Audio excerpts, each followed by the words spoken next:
Hello everyone, I'm Pierrette and welcome to my kitchen. If you've been here before, we're very happy that you're back. And if you haven't, welcome for the first time. Today we are making salad niçoise or niçoise salad. It comes from the region of France called Nice. So we've already been working on a couple of things. I had some potatoes that I cooked up and we steamed some green beans and boiled some eggs. I chopped up some tomatoes and red onions, and we have some olives and tuna, and that is a classic niçoise salad. But there is so much opportunity for you to substitute where you'd like. You could do this with chicken instead of tuna. You could do it with asparagus instead of green beans. You could do corn instead of potatoes. But I wanted to show you the classic version just to get you started, and then I thought your imagination could just run wild. Before we start with that, I also boiled some eggs. And I wanted to show you the result of that because depending on how you like your eggs cooked, this part is kind of critical. So we started with a pot of boiling water and we lowered our eggs into the boiling water, and I'll show you a little clip of that here. And in the end, this is our result. This is 8-minute, 9, 10, 11, 12, 13, and 14-minute eggs. And you can see there's a very vast difference in color depending on how long you cook your eggs. Now these are Vital Farms eggs, and their yolks are typically a little darker, richer yellow. So even at 14 minutes, they still don't have that pale yellow color that many store-bought eggs do. The yolks are nice and fatty and rich, and I love the color in the yolk. I feel like it has more nutrients. Hopefully that's true. And I also love the color that it brings to my food. I have a plate of spinach, and I chose spinach today instead of iceberg lettuce or even romaine for the extra vitamins. I believe calcium and iron, but don't quote me on it, do your own research. We're going to take some tomatoes and put those, and I just cut these lengthwise. And these are finger-typed tomatoes, Heavenly Villaggio Marzano tomatoes from Trader Joe's. And I love that they're dark red and very juicy, no matter what time of year you get them. And that's really nice because many tomatoes are just kind of anemic looking, and they don't make for pretty food, and they really don't taste like much either. Then we're gonna do some Kalamata olives. I've already drained these, so we're just gonna sprinkle a few on here around the corners.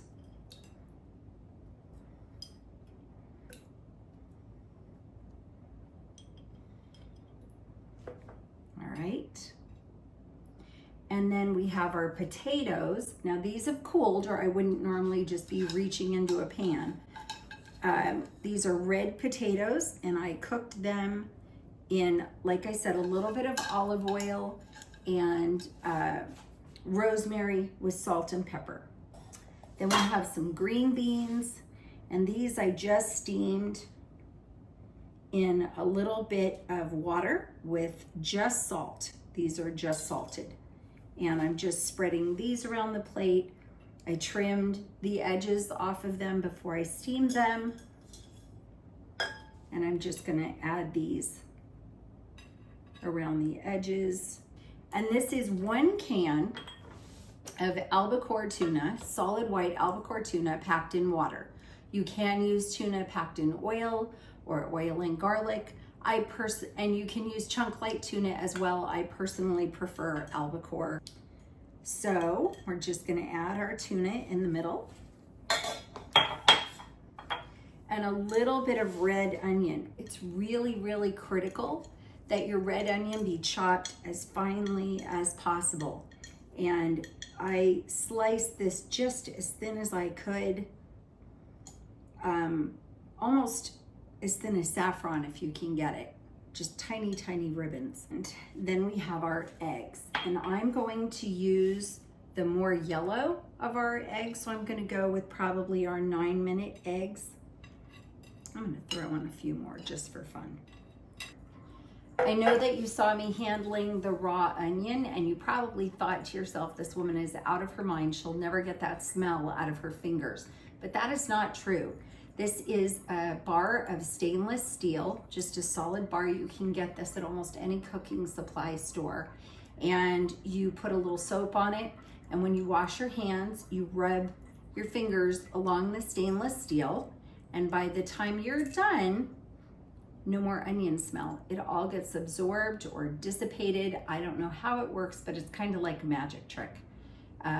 If I were a magician, I'd probably make it disappear right here, but I'm not, so I'm not even gonna pretend to be. I'm sure you all saw that.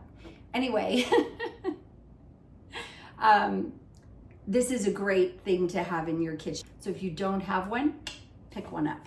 On to our vinaigrette. We're going to start with some red wine vinegar. This is a 1/4 cup measuring cup, and we added a 1/4 cup of red wine vinegar. And we're going to add some Dijon mustard. Now, Grey Poupon or something with a nice horseradishy bite to it is kind of the classic style for this. I didn't have any of that, so I'm substituting. This mustard is a little bit sweeter, but a little bit of that radishy bite as well. 3 teaspoons, which is about a tablespoon of our Dijon mustard. Instead of red wine vinegar, you could also substitute something like fresh grapefruit juice, probably not out of a container because it would be too sweet. You probably want the acid from an actual grapefruit or lemon. That would be nice in place of vinegar. And then we have some thyme. And this is about a teaspoon of thyme. And this is fresh off, yep, that's a teaspoon. That is fresh off the stem. And if you don't like watching grass grow, then I would never recommend that you pluck these all off individually. That is way too time consuming. Give it a nice firm grip at the top and just strip down the stem. And it gives you those little pieces of thyme right in your hand. All the leaves come right off. And then you can pluck those last few from the top, but it's a big time saver to do it the way that I just showed you. So we have some thyme, and we are just going to whisk in a little bit of olive oil. Now, olive oil is tough to measure because when you're cooking with it, you want to drizzle it as slowly as possible while you're also whisking so that you're getting air into your vinaigrette and it doesn't come out quite so watery. Incorporating that air changes the viscosity of it, and it's going to give it a little bit of a thicker texture.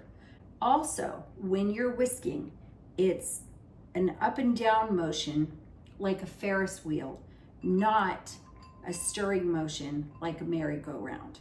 So as you're whisking, you want to come from the bottom up to incorporate that air and bring it back down into your mixture.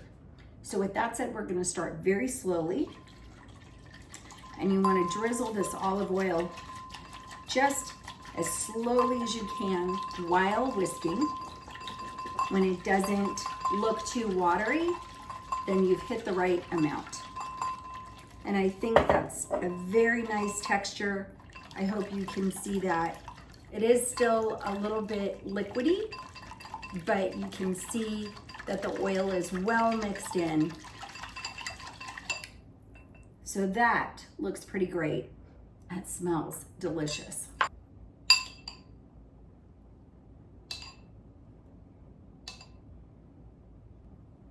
But this is our finished salad niçoise. Thanks for watching. I hope you'll try this recipe. There are so many ways to make it your own. And I hope if you do try any variations, you'll let us know what they were and what you think of it. Please don't forget to hit the subscribe button. Please tell your friends, like and share. We'll see you soon. Take care.